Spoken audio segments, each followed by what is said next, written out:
Hey y'all, my name is Nick and welcome back to State of Woods Co. We just bought the last drill press I will ever buy. I'm really excited about this.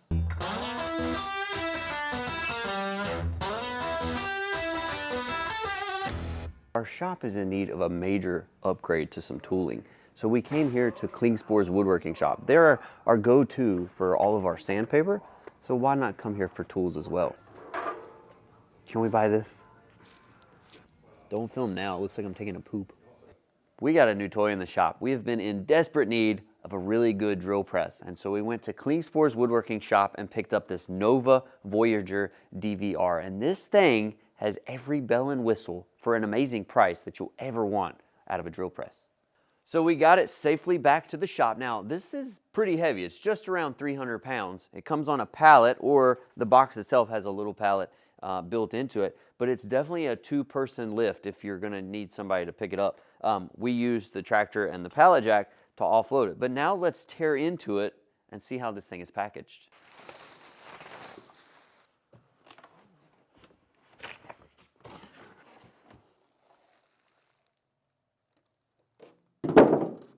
Really packaged well. This is really thick corrugated cardboard, and then this foam is really solid because these components are extremely heavy.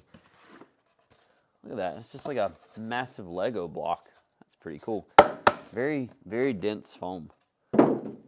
So I'm not gonna bore you in this video with how to sort of put it together because you're here to see the features and the functions of this unit. But I will say the manual for this is actually really decent. And it shows everything in good color photos, and it really explains exactly how to put it together. So we're gonna stick it together real quick, and then we'll show you everything else about it. This thing only took us maybe 20-25 minutes to put together. It's definitely a two-person job because the head of this thing is built like a tank. It's extremely heavy, but it was very easy to put together. The instructions, like I said, were extremely simple. So now it's time to play with it and see exactly what all the settings and capabilities that this thing has.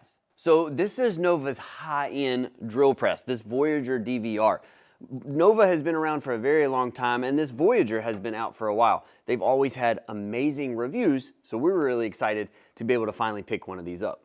So this is a Nova Voyager DVR, and what that means is they call it a digital variable reluctance motor. So in my mind, it's a VFD that can control the speed and accuracy of the unit. So unlike a traditional drill press, like our Shop Fox, where we have to go in and change the belt position on the wheels to change the variable speeds, this is all digital. So we can just sit here and spin the knob to go to the exact RPMs that we want for the task at hand.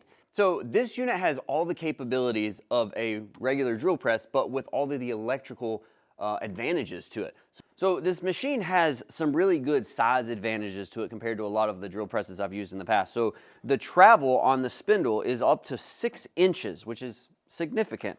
And then you can get the table all the way up, so it's 6 1/8 inch away from the spindle chuck here. The table can actually drop even farther down, and you can get down to about 28.5 inches. If for any reason you wanted to slide the table out of the way, you have 48 inches from spindle all the way down to the bottom base plate. I'm 6 foot tall, so this drill press comes in right under 6 foot. So let's go through the menu and look at all the different features. So the first thing when you hit menu that comes up is your speed chart, and you can use the little twist dial here to change from different menu options. So we're gonna go to speed chart, and it's got 12 different style bits that you may use in a specific job. So it's everything from twist bits to brads to Forstner bits, spade bits, countersinks, hole saws, circle cutters, all kinds of things. So you can just go to the one that you're gonna be using. We'll just go with a twist bit for example. And then when you go into it, there's different ranges of bit sizes. And what's really cool is, let's say we go in here with a 16th inch bit. Now that there are different RPM speeds for different materials that you're gonna use, which is extremely cool and helpful. So if you find that your specific bit is working really well at a specific speed, you can adjust it by going in and changing your RPMs. So we can manually change it or zero it out. So what I'm excited about is we do a lot of hardwoods, we do a lot of softwoods, we do a lot of acrylics, we all cut steel every once in a while. So I can put preset settings for all of these different materials, and that's gonna be extremely helpful when we come back to a new job and we're trying to remember what the best setting was last time we did it. So the next feature is going over one to user set depth. So we can go in, and this is where we get to tell it exactly the depth that we want to adjust. Now, you can use this little spin wheel here and set it and hit confirm, and it'll save it. You can also hit the function buttons on the bottom to increase or decrease by a certain amount. Once you're happy with the setting that you want, you're just going to hit confirm. And when you do, it's going to go back to the home screen, and that 1-inch depth that I just set is right up there. So I've gone ahead and told the machine that I'm using a twist bit. I'm using 1/4 of an inch, and I'm going to be drilling into hardwood. So it recommends 1500 RPMs on this unit. So what I'm going to do now is I'm going to go out to user set depth, and I'm going to tell it that I want to cut into it a depth of 1 inch. So I'm going to confirm that, and you'll see that at the very top of the screen. So now the next thing that I want to do, obviously my bit is hovering above my material that I'm going to cut. So what I'm going to do is I'm going to drop my bit all the way down until it just touches my top of my material, and I'm going to hit this 0, and it's going to clear that at 0. So now when I tell it to start, it's going to recognize when I drop down back to 0, which is my cut material, and then it will plunge 1 inch, and at 1 inch the unit's going to stop and tell me that it's finished. So let's do that. I'm going to start the load. I'm going to drop down. It's going to get down to 0. That's when I'm going to start cutting into my material. There it is, perfect. And then I'm going to drop all the way down.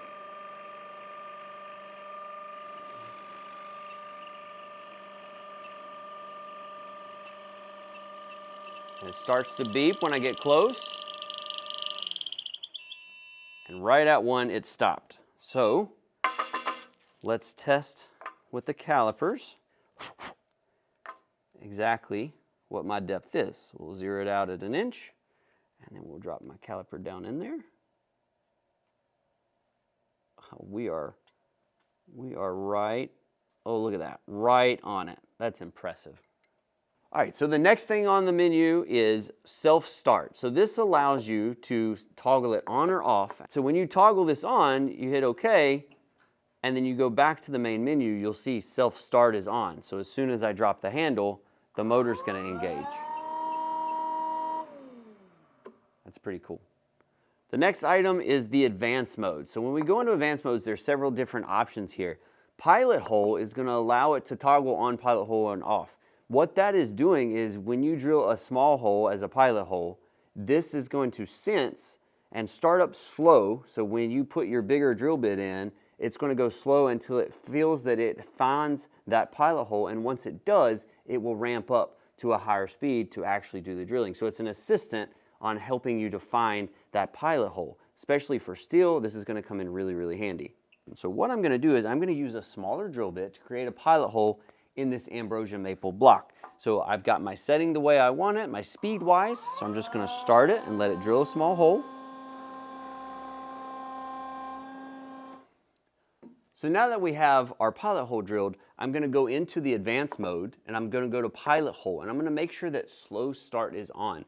And what this is going to do is it's going to have the drill spin up slowly at 250 RPMs until I can find that pilot hole. Once the drill realizes that I am inserted into the pilot hole and that load is applied to the drill, it's going to speed up to the correct speed needed to drill the main hole. So I'm going to go ahead and tell it OK. It's spinning at 250 right now. And then once I find that pilot hole and the load comes on it, it's going to spin up faster. And I'll go in and clean the rest of that hole out. And now I've got a perfect hole.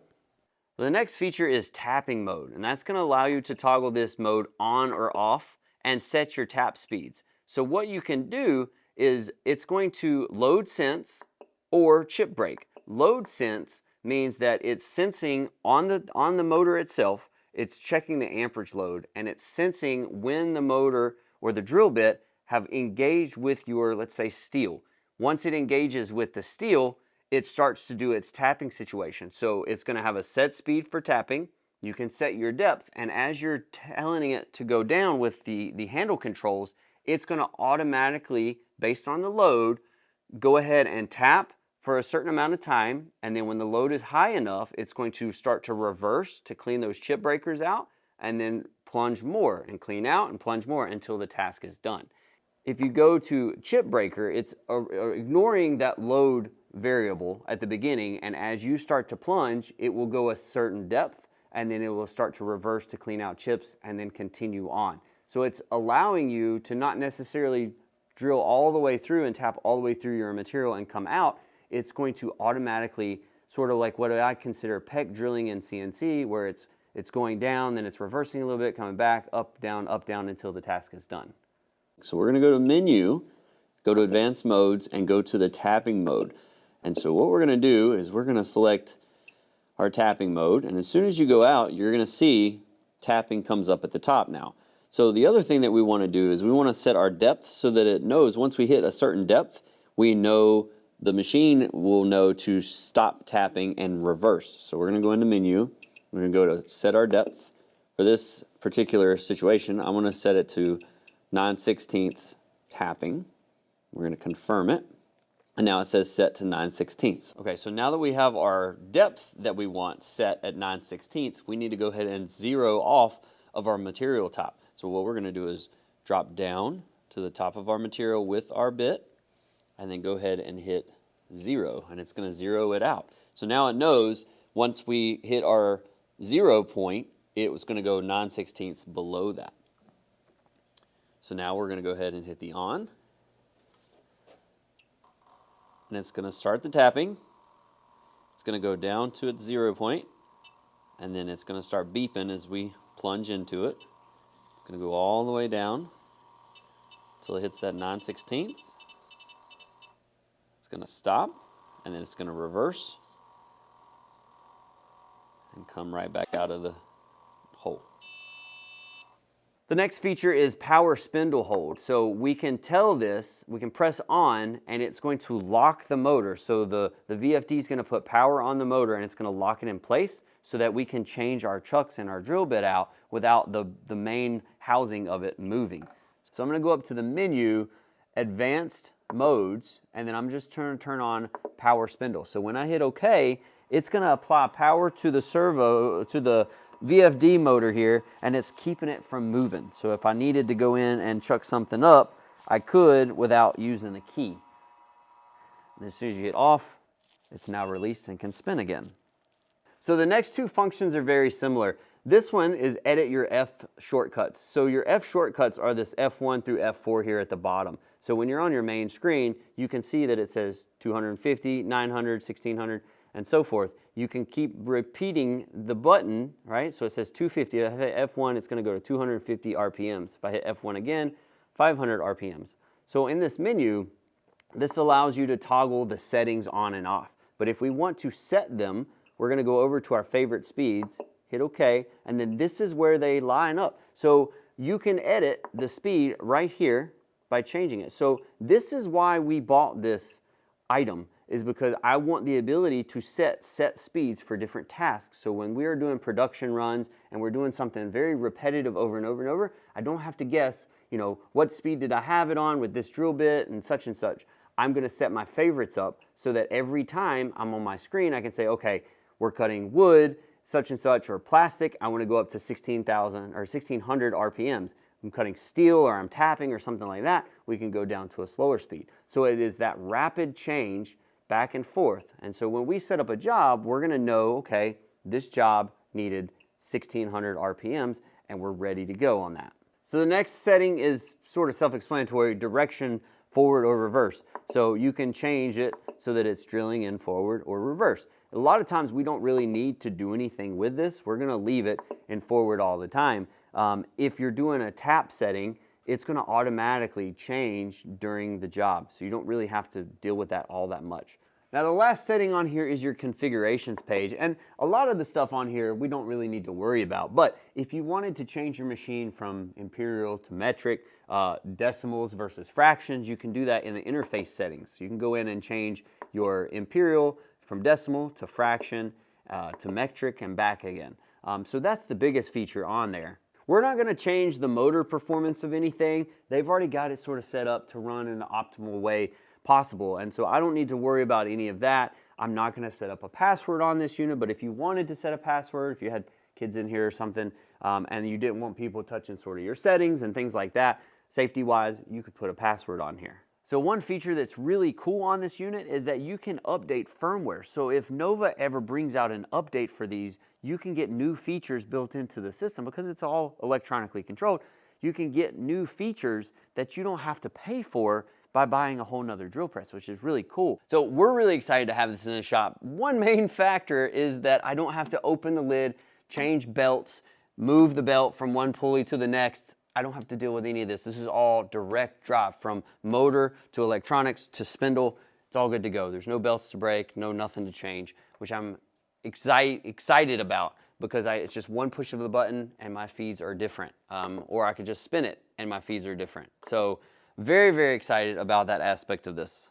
So all there is left now is to go ahead and get it over in its home and put it through its paces. Get it into the production run of the shop and just use and abuse it. And we will let you know over the next couple months. You can follow us on Instagram, comment in here. We'll sort of give some updates throughout the next couple months on how we like it, that kind of thing. And then if we have a lot of demand, if a lot of people ask for it down in the comments below, we'll do another update in 6 months to a year and let you know how this thing's held up and how we like it. So we're gonna go get it in its spot and start using it, and we're gonna start loving it. So I hope this video has helped you. These are great units from what I can tell so far. It's amazing, great technology built into this. So I hope this video has helped you in any way. And until next time, have fun in the shop.